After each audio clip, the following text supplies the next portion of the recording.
Alhamdulillah, alhamdulillahi rabbil alamin, nasta'inuhu wa nastaghfiruh wa nastahdihi wa natubu ilaih li'annahu bi'inayatihi wa hidayatihi wa taubatihi yahtadil muhtadun.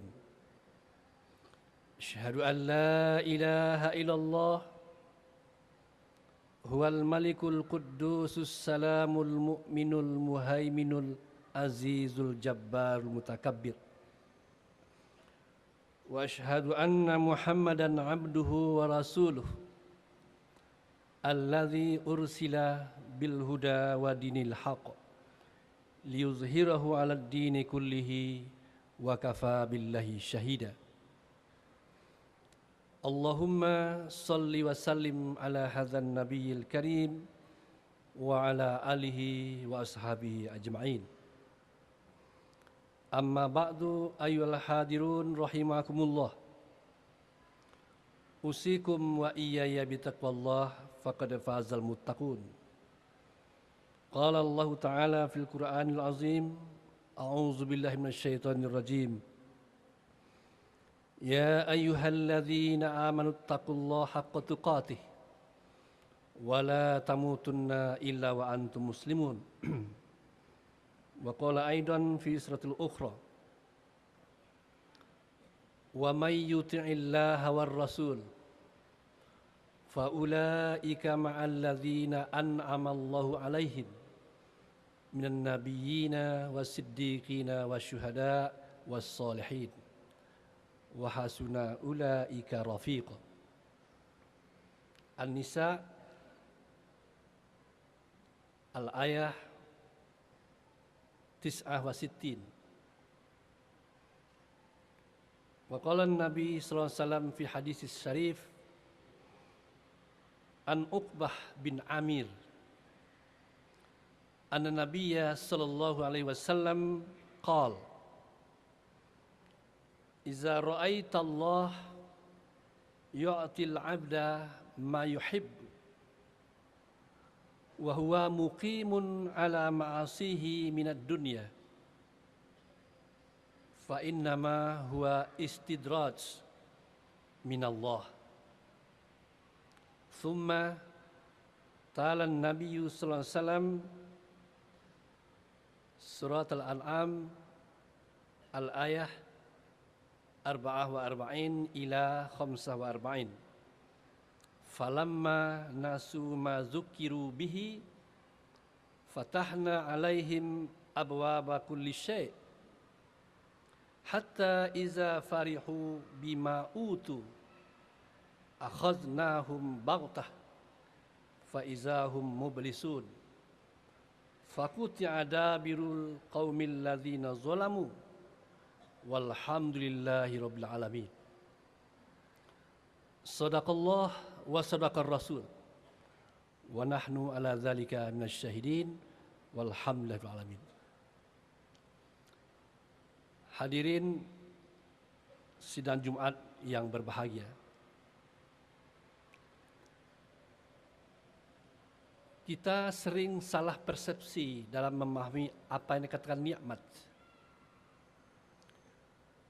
Padahal 17 kali dalam sehari semalam kita bermunajat kepada Allah dalam solat-solat kita. Dalam Al-Fatihah kita dibimbing, dituntun oleh Rasul dalam solat, ihdinas siratal mustaqim. Ya Tuhan, beri kami hidayah, tunjuki kami ya Allah untuk menuju jalan yang lurus. Apa jalan yang lurus itu? Al-Fatihah menjawabnya, siratal ladzina an'amta alaihim. Jalan kehidupan yang pernah engkau nikmatkan. Diulang, jalan kehidupan yang pernah engkau nikmatkan kepada mereka. Siapa mereka itu? Nabi dan Rasul. Jelas Nabi dan Rasul bukan menerima nikmat yang bersifat materi. Rasul tidak memberikan rumah kepada beliau, tidak memberikan dunia kepada beliau, tapilah nikmat agama. Dan kehidupan yang pernah engkau nikmatkan ya Allah kepada mereka Nabi Rasul. Nikmat yang dimaksudkan bukanlah nikmat materi. Di Haji Wada, haji terakhir Rasulullah SAW. Rasulullah hanya sekali haji. Allah mewahyukan kepada beliau, Al-yawma akmaltu lakum dinakum. Hari ini ya Muhammad, aku sempurnakan kepadamu agamamu. Wa atmamtu alaikum ni'mati. Dan telah aku sempurnakan pula kepadamu nikmatku. Jelas nikmat yang dimaksudkan di sini bukanlah nikmat materi, tapi lah nikmat agama ini. Jadi kalau demikian, hampir-hampir kita tidak menemukan dalam Al-Quran kata-kata nikmat itu mengarah kepada nikmat materi. Hampir-hampir tidak. Kata nikmat itu diarahkan oleh Al-Quran kepada nikmat agama. Tapi kita sering mencari nikmat justru tidak ke sana. Kita salah persepsi. Kita berburu nikmat yang bersifat duniawi. Lalu kita bertanya, lalu apa namanya menurut Al-Quran dan hadis Rasulullah yang bersifat materi itu? Al-Quran tidak menyebutnya nikmat. Kita punya anak istri, punya harta kekayaan, punya mobil, punya rumah, apa namanya? Silahkan dicek misalnya dalam surah Ali Imran ayat 14. Allah mengarahkan kita. Zuyyina lin-nasi hubbus syahwat. Wahai manusia, kata Allah, diperindah hidup kalian dengan dianugerahkan kepada kalian hubbus syahwat. Rasa suka, senang kepada lawan jenis. Laki senang pada perempuan, perempuan senang pada laki. Lalu terbentuklah yang namanya suami istri, rumah tangga. Wal banina wal qanatiril muqantarah minaz zahabi wal fiddah wal khailil musawwamah wal an'ami wal harth. Lalu dari suami istri itu lahirlah anak-anak, wal banin, cucu keturunan. Lalu diberikan pula kepada keluarga ini harta kekayaan bersifat materi, emas dan perak. Lalu diberikan pula kendaraan, wal khail musawwarah, kuda tunggangan, mobil. Sumber mata pencaharian, wal harsa, binatang ternak. Tetapi Allah tidak menyebutnya ini nikmat. Allah mengatakan di ujung ayat ini, zalika mata'ul hayatid dunya. Itulah yang dikatakan al-mata, kesenangan hidup dunia. Dia tidak nikmat. Cuma kadang-kala kita salah pasang dalam hidup ini. Kita sering, Ustaz datang ke rumah Ustaz, tasyakuran sedikit untuk apa? Ada kelahiran anak yang baru. Dapat nikmat dari Allah. Padahal Al-Quran mengatakan itu bukan nikmat. Al-mata. Para ulama membahas mahwal mata. Apa yang katakan mata itu? Kata ulama, al-mata'u huwa yatamatta'u bihil insan wa yazulu qalilan qalilan. Al-mata itu, kesenangan hidup dunia itu ialah sesuatu yang diberikan kepada manusia yang menyenangkan hidup manusia. Tetapi ketahuilah, kesenangan itu akan berkurang sedikit demi sedikit. Kita beli mobil baru, senang bukan main. Tapi ketahuilah, seminggu dipakai, sebulan, 2 bulan, setahun, 2 tahun, sudah mulai jenuh kita terhadap mobil ini. Lalu kita ingin menggantinya dengan yang baru. Demikian juga istri, suami. Demikian juga dengan harta kekayaan. Dia ada sifat jenuh kalau kita sudah memakai. Maka oleh karena itu agama tidak mengarahkan kita ke situ. Nikmat itu ialah agama. Nikmat itu agama. Kita sekarang ini duduk dengan tenang, khusyuk. Ini nikmat. Ini yang kita syukuri. Yang katakan nikmat iman dan Islam. Tapi jarang orang yang merasakan ini. Saudara muslim berbahagia. Dan sebuah hadis Rasulullah SAW berkata, hadis dari Uqbah bin Amir, anna Nabiya SAW qala, dari Uqbah bin Amir Nabi bersabda, iza ra'aita Allah, apabila engkau melihat Allah, yu'til abda, memberikan kepada seorang hamba, kepada seorang manusia, ma yuhibbu, apa yang disukainya. Ingin mobil dapat mobil, ingin anak dapat anak, ingin harta dapat harta, ingin rumah punya rumah. Apa yang kita inginkan Allah beri. Lalu Rasul melanjutkan, wa huwa muqimun ala ma'asihi minad dunya. Tetapi orang yang diberi apa yang disukainya ini tetap maksiat, ingkar kepada Allah di dunia ini. Semakin tidak solat, semakin murah rezekinya. Semakin maksiat kepada Allah, semakin terbuka jalan.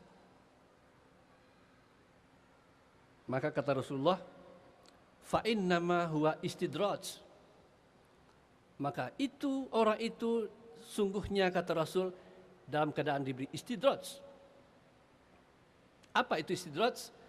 Istidraj itu dalam bahasa yang sederhananya, kehidupan orang itu diulur oleh Allah. Diberi waktu. Hari ini tidak solat, tapi masih sehat.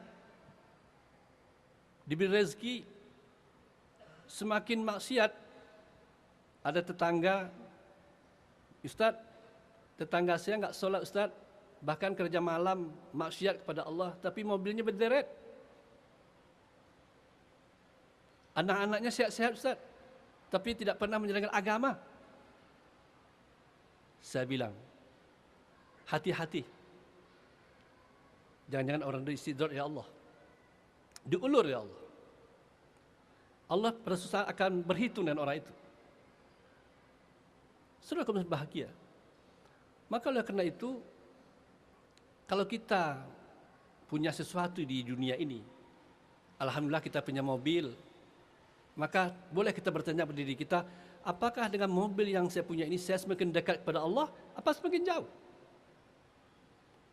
Alhamdulillah saya punya rumah, apa dengan rumah yang saya miliki ini saya semakin dekat kepada Allah, apa semakin jauh? Alhamdulillah saya punya kekuasaan, boleh bertanya, apakah dengan jabatan yang saya miliki ini saya semakin dekat kepada Allah, apa semakin jauh? Seterusnya, hal bersifat duniawi kita tanya diri kita. Karena Rasulullah mengatakan, jangan-jangan kita diistidraj. Na'udzubillah. Summa talan Nabi. Dan Nabi membacakan sebuah ayat dalam surat Al-An'am, ayat 44 sampai 45. Nabi membacakan ayat ini, falamma nasu. Maka tatkala mereka telah lupa, mereka yang diberi kesenangan tadi, lupa kepada Allah. Solat sudah tinggal. Tidak tahu lagi anak membaca Al-Quran atau tidak, enggak pernah diperhatikan lagi. Mereka sudah bersenang-senang. Lupa mereka mazukiru bihi, apa yang diingatkan kepada mereka. Agama yang diberikan mereka sudah mereka lupakan. Lalu Allah mengatakan, fatahna alaihim abwaba kulli syai'.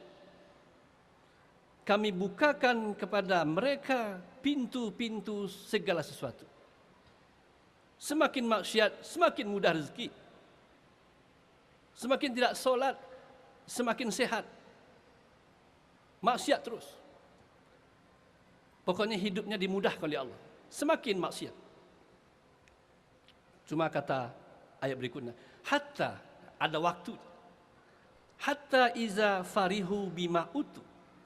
Apabila mereka telah bersenang-senang, berfoya-foya, lupa diri dengan apa yang diberikan kepada mereka, akhaznahum baghtah. Kami azab mereka dengan tiba-tiba. Kemarin kita baca koran, ada seorang orang tua, usia sudah lanjut, lalu mereka dapat uang, lalu dia bermaksiat di sebuah hotel di daerah Jawa sana. memakan obat-obat untuk menyenangkan diri, lalu dia mati di atas perut seorang pelacur. Kapan istighfarnya? Harta kekayaan yang dimiliki tidak mendekatkan dia kepada Allah, tapi justru maksiat kepada Allah. Akhaznahum baktah, na'udzubillah, fa izahum mublisun. Maka tiba-tiba mereka, kata Allah, putus asa, enggak bisa berapa-apa. Selalu kaum muslimin berbahagia. Dalam khutbah yang singkat ini kita renungkan diri kita. Apakah saya ini sedang taat kepada Allah atau tidak? Dan pemberian duniawi pada saya ini sedang saya apakan? Ini pertanyaan penting. Itu sebabnya Rasulullah setiap pagi dan sore selalu mensyukuri 3 hal. Dalam doa pagi dan sore, Hasan Al-Banna merangkum ini banyak sekali doa pagi sore Rasulullah. Salah satu di antaranya yang saya bacakan ini. Rasulullah kalau pagi membaca syukur seperti ini. Allahumma inni asbahtu minka fi ni'matin. Ya Allah, kata Rasul, kalau pagi dia bilang Allahumma inni asbahtu, aku pagi-pagi ini ya Tuhan bersyukur atas nikmat yang Kau berikan kepada aku. Kalau sore dia bilang Allahumma inni amsaitu minka fi ni'matin wa afiyatin wa sitin. 3 nikmat utama disyukuri oleh Rasul setiap pagi dan sore. Yang pertama, nikmat apa? Nikmat agama. Bukan nikmat kekayaan, nikmat agama. Kekayaan itu bukan nikmat, tetapi al-mata. Karena Rasul tahu nikmat itu karunia Allah kepada kita, sehingga dengan nikmat itu semakin dekat kita kepada Allah. Hanya agama yang mendekatkan kita kepada Allah, tidak ada yang lain. Jika kita punya kekayaan tapi agama kita rusak, kita selamat di dunia tapi tidak di akhirat. Nikmat itu menyelamatkan kita dunia dan akhirat. Itulah agama. Yang kedua yang disukui oleh Rasul adalah wa'afiyatin, kesehatan ya Allah. Kita sering lupa bahwa kesehatan nikmat besar. Kalau kita tidak sehat, maka usia kita terganggu. Kalau kita tidak sehat, usia terganggu. Kalau usia terganggu, amal soleh kita terganggu. Maka oleh karena itu, agama menghimbau orang mukmin, ya ayyuhalladzina amanu kulu halalan thayyiban. Makalah makanan yang halal lagi baik. Karena makanan yang halal menyehatkan rohani. Halalan thayyiban. 2, tidak hanya halal. Karena halal hanya menyehatkan rohani. Thayyiban baik, menyehatkan tubuh, fisik. Kedua-duanya penting. Kalau kita makan telur hasil curian, barangkali tubuh kita sehat dengan telur itu, tapi rohani tidak, karena nyuri. Kalau kita makan uang korupsi, barangkali tubuh sehat, tapi rohani sakit. Maka hari ini bangsa kita sedang sakit rohaninya, karena memakan barang tidak halal. Maka kaum muslimin yang hadir, mari kita introspeksi. Apakah makanan yang saya makan halal atau tidak? Supaya rohani saya sehat. Apakah baik? Kopi halal, tapi orang yang punya darah tinggi tidak taib untuk dia kopi. Hati-hati. Karena jika terganggu rohani, terganggu fisik kita, sulit kita untuk beramal soleh. Begitu saja Rasulullah mensyukur nikmat. Yang ketiga yang disyukuri Rasulullah adalah Allahumma inni asbahtu minka fi ni'matin wa afiyatin wa sitrin. Nikmat tutupan. Apa arti tutupan? Dengan rahmat Allah kepada kita, dosa-dosa kita Allah tutup ke pihak lain. Khatib berbicara ini dosanya banyak, tapi yang hadir tidak ada yang tahu dosanya apa. Bukan karena tidak ada dosa, tapi Allah tutup ke pihak lain. Hanya dengan cara itu kehidupan berjalan sebagaimana mestinya. Maka oleh karena itu di mimbar ini tidak boleh membuka aib orang lain. Karena itu dosa, aib. Tuba liman syaghalahu an uyubin nas. Berbahagialah orang yang sibuk dengan aibnya sendiri daripada aib orang lain. Aib orang lain boleh dibuka kalau ada perlunya. Di mana? Di pengadilan. Silahkan. Harus dibuka. Tapi di pengadilan. Tidak di pinggir jalan. Sebab kalau dosa-dosa ustaz sudah dibaca oleh jamaahnya, bubar jamaah. Dosa-dosa guru dibaca oleh muridnya, bubar kelas. Dosa suami dibaca oleh istrinya, bubar rumah tangga. Dosa ibu, orang tua, ibu dan ayah dibaca oleh anak-anaknya, anak melawan kepada orang tua. Ini nikmat yang jarang kita syukuri. Maka oleh karena itu, jika dosa-dosa pemerintah dibaca oleh rakyatnya, bubar pemerintah. Begitu tajamnya Rasulullah SAW. Maka oleh karena itu Rasulullah menutup doanya, fa'atimma alayya ni'mataka wa afiyataka wa sitraka fid dunya wal akhirah. Ya Allah, sempurnakan nikmat agama itu ya Tuhan. Sempurnakan nikmat kesehatan itu ya Allah. Sempurnakan nikmat tutupan itu di dunia dan akhirat. Kaum muslimin yang berbahagia, begitu mau'izah kita pada hari ini, kita introspeksi diri kita masing-masing agar supaya kita tepat memandang nikmat itu apa, al-mata itu apa, istirahat itu apa, sehingga kita tahu posisi kita, sehingga kita amal soleh kita lancar dengan diberi kesehatan, diberikan umur, dan hidup kita diberkahi. A'udzubillahi minasyaitonirrajim. Bismillahirrahmanirrahim. Inna a'tainakal kautsar fasalli li rabbika wanhar inna syanikal abtar. Barakallahu li wa lakum wa nafa'ani biyakum bima fihi minal ayati wa zikril hakim wa taqabbal min tilawatahu innahu huwal ghafurur rahim. Alhamdulillah alladzi hadana li hadza wa ma kunna linahtadiya laula an hadana Allah. Asyhadu an la ilaha illallah wahdahu la syarika lah wa asyhadu anna Muhammadan abduhu wa rasuluh alladzi la nabiyya ba'dah. Amma ba'du ayyuhal hadirun rahimakumullah. Usikum wa iyaya bitaqallah faqad fazal muttaqun. Qala Allah Ta'ala fil Qur'anil Azim. Bismillahirrahmanirrahim.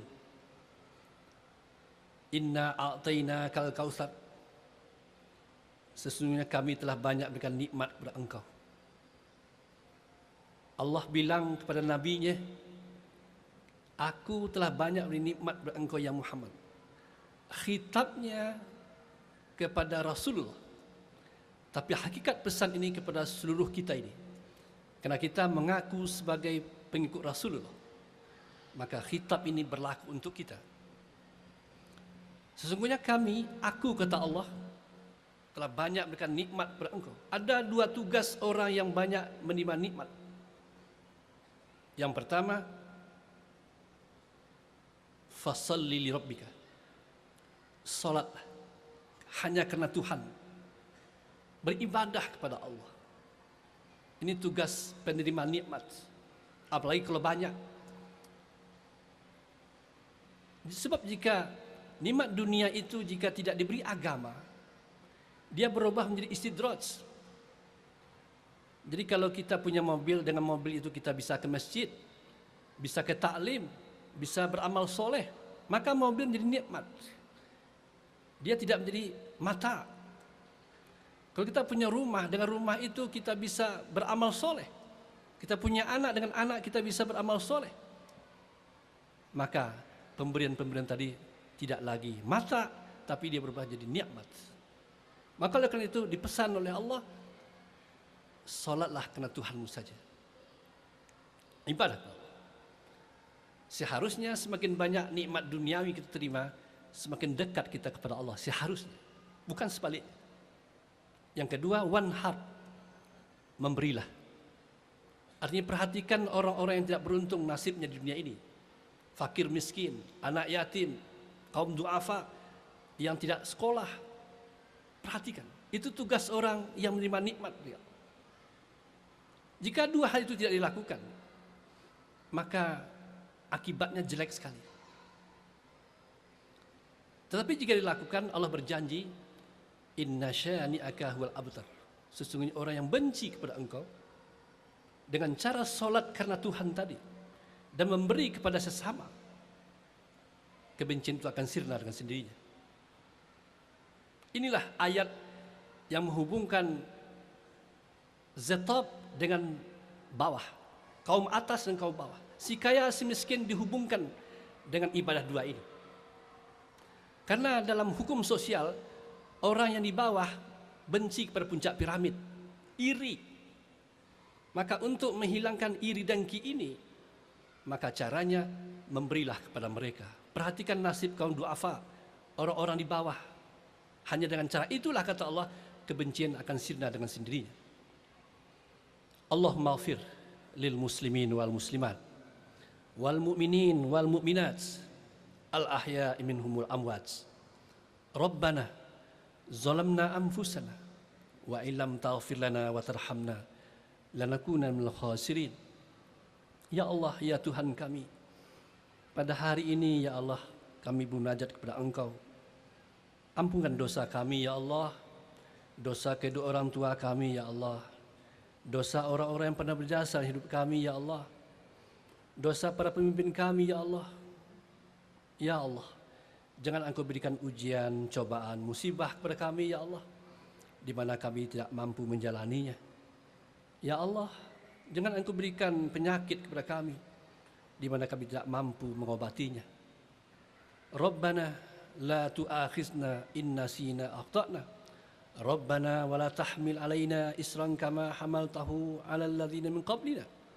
Rabbana wa la tuhammilna ma la taqata lana bih. Wa'fu anna waghfir lana warhamna. Anta maulana fansurna 'alal qaumil kafirin. Allahumma asqina min haudi nabiyina Muhammad sallallahu alaihi wasallam syurbatan hani'atan mari'atan lan abada.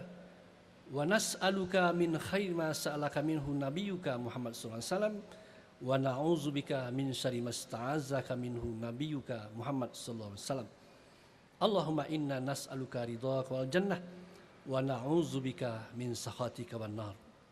Rabbana atina fid dunya hasanah wa fil akhirati hasanah wa qina azaban nar.